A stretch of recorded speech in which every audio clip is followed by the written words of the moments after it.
നമസ്കാരം, സിബി മുളനിക്കാടാണ്. സി കമ്പനിയുടെ മറ്റൊരു വീഡിയോയിലേക്ക് എല്ലാവർക്കും സ്വാഗതം. കഴിഞ്ഞ വീഡിയോയിൽ ഞാൻ ഗ്രേഡിങ്ങിൻ്റെ കാര്യം പറഞ്ഞപ്പോൾ നമ്മുടെ ഒരു സുഹൃത്ത് വാട്സപ്പിൽ എന്നോട് ചോദിച്ചു എങ്ങനെയാണ് ഗ്രേഡ് ചെയ്യുന്നതെന്ന്.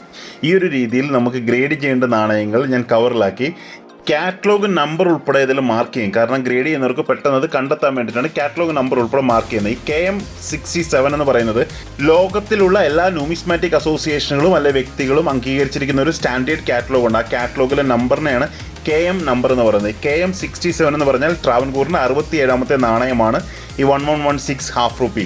ഇത് ബീന സരസൻ മാഡമാണ്. ബീന സരസൻ്റെ ബുക്കിലുള്ള കോയിൻസിനെ നമ്മൾ BS എന്ന രീതിയിൽ BS189 എന്ന് പറയുന്നത് 1114 ഹാഫ് റുപ്പിയാണ്. അങ്ങനെയുള്ള കാറ്റലോഗുകളുണ്ട്. പക്ഷേ ലോകത്ത് മുഴുവൻ അംഗീകരിച്ചിരിക്കുന്ന വേൾഡ് കാറ്റലോഗാണ് KM എന്ന രീതിയിൽ നമ്മൾ അക്സെപ്റ്റ് ചെയ്യുകയും എഴുതുകയും ചെയ്യുന്നത്. ഈ കോയിൻസ് ഒക്കെ തന്നെ ഇത്തവണ ഞാൻ ഗ്രേഡിങ്ങിന് കൊടുക്കാൻ ഉദ്ദേശിക്കുന്നതാണ്. ഞാൻ ഗ്രേഡിങ്ങിന് കൊടുക്കുന്നത് ഇന്ത്യയിലുള്ള ഏജൻസികളിലല്ല, തായ്ലൻഡിലാണ്.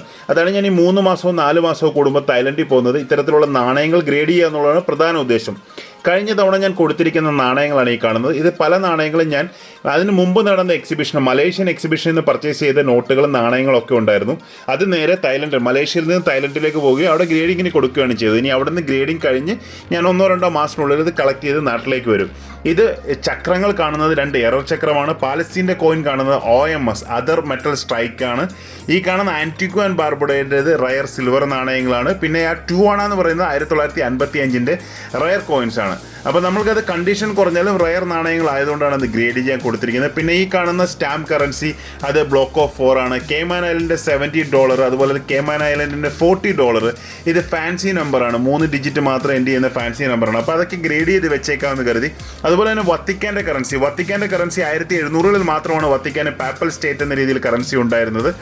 ബുക്കാറ എമിറേറ്റ്സിൻ്റെ ഇന്നത്തെ ഉസ്ബെക്കിസ്ഥാൻ്റെ കറൻസിയാണ്. ഇത് സിയാമിൻ്റെ കറൻസിയാണ്. ഇപ്പോഴത്തെ തായ്ലൻഡിൻ്റെ കറൻസിയാണ്. ടിബറ്റിൻ്റെ ഫസ്റ്റ് കറൻസിയാണ് ഈ കാണുന്നത്. ആദ്യത്തെ ടിബറ്റിൻ്റെ കറൻസിയാണ്. ഇതെല്ലാമാണ് നമ്മൾ ഗ്രേഡിങ്ങിന് കൊടുത്തിരിക്കുന്നത്. ഇതൊരു പ്രത്യേക എററാണ്. അത് പിന്നീട് ഞാൻ ഗ്രേഡിങ് കഴിഞ്ഞ് കിട്ടിക്കഴിയുമ്പോൾ നിങ്ങളെ കാണിച്ചു തരാം. ഇതിൻ്റെ ഗ്രേഡിംഗ് ഫീസ് എനിക്ക് തായ്ലൻഡിൽ വരുന്നത് ഈ രീതിയിലാണ്. മോഡേൺ നാണയങ്ങൾ 1960 കഴിഞ്ഞിട്ടുള്ള മോഡേൺ നാണയങ്ങൾക്ക് ഇന്ത്യൻ കറൻസിയിൽ ഏകദേശം 3000 രൂപയും അതിന് മുമ്പുള്ള പഴയ നാണയങ്ങൾക്ക് ഇന്ത്യൻ കറൻസിയിൽ ഏകദേശം 4000 രൂപയാണ് നാണയങ്ങൾക്ക് എനിക്ക് വരുന്നത്. മോഡേൺ കറൻസികൾക്ക് 2500 മുതൽ 3000 രൂപ വരെയും, പഴയ കറൻസികൾക്ക് 1960 മുമ്പുള്ള കറൻസികൾക്ക് ഏകദേശം 3000 മുതൽ 4000 രൂപയും, വലിയ സൈസ് കറൻസി ആണെങ്കിൽ അതിന് ചെറിയ വ്യത്യാസമുണ്ട്, ചാർജ് കൂടുതലാണ്. ഇത് ഞാൻ കഴിഞ്ഞതിൻ്റെ മുമ്പത്തെ തവണ തായ്ലൻഡിൽ നിന്ന് തന്നെ വാങ്ങിച്ചൊരു നാണയം തായ്ലൻഡിൽ തന്നെ ഗ്രേഡിങ്ങിന് കൊടുത്ത് എനിക്ക് ഗ്രേഡ് ചെയ്ത് കിട്ടിയതാണ്. അമേരിക്കയുടെ തന്നെ ഭാഗമായ ഇന്നത്തെ ഹവായിയുടെ പഴയകാല നാണയമാണ്. അത്യാവശ്യം നല്ല ഡിമാൻഡിങ് ആയിട്ടുള്ള നാണയമാണ്. AU55 ആണ് ഗ്രേഡ് കിട്ടിയിരിക്കുന്നത്. ആ ഗ്രേഡിനടിയിൽ കാണുന്ന ആ ഒരു ലോങ് ആയിട്ട് 67652229 എന്ന് പറയുന്ന നമ്പർ അത് NGCയുടെ സർട്ടിഫിക്കേഷൻ നമ്പറാണ്. അത് നമുക്ക് NGCയുടെ സൈറ്റിൽ പോയി ആ നമ്പറിൻ്റെ കംപ്ലീറ്റ് ഡീറ്റെയിൽസ് അടിച്ചു കൊടുത്തു കഴിഞ്ഞാൽ നമ്മുടെ നാണയം അവരുടെ സൈക്കിളുണ്ടാവും. അപ്പോൾ നമുക്കത് വെരിഫൈ ചെയ്യാൻ സാധിക്കും. ഇത് സാധാരണ നിൽക്കണം 50 കഴിഞ്ഞാൽ 53, 55, 58, 60 ഈ രീതിയിലാണ് ഗ്രേഡ് വരുന്നത്. അതിൻ്റെ ഇടയ്ക്ക് ഗ്രേഡ് ഉണ്ടാവില്ല. 60 കഴിഞ്ഞാൽ പിന്നെ അത് MS പോകും. ഇപ്പോൾ ഈ നാണയമാണ് എൻ്റെ കയ്യിലിരുന്ന നാണയമാണ് NGCയുടെ സൈറ്റിൽ കിടക്കുന്നത്. നിങ്ങൾ കയറി നോക്കിയാൽ അത് കാണാൻ സാധിക്കും.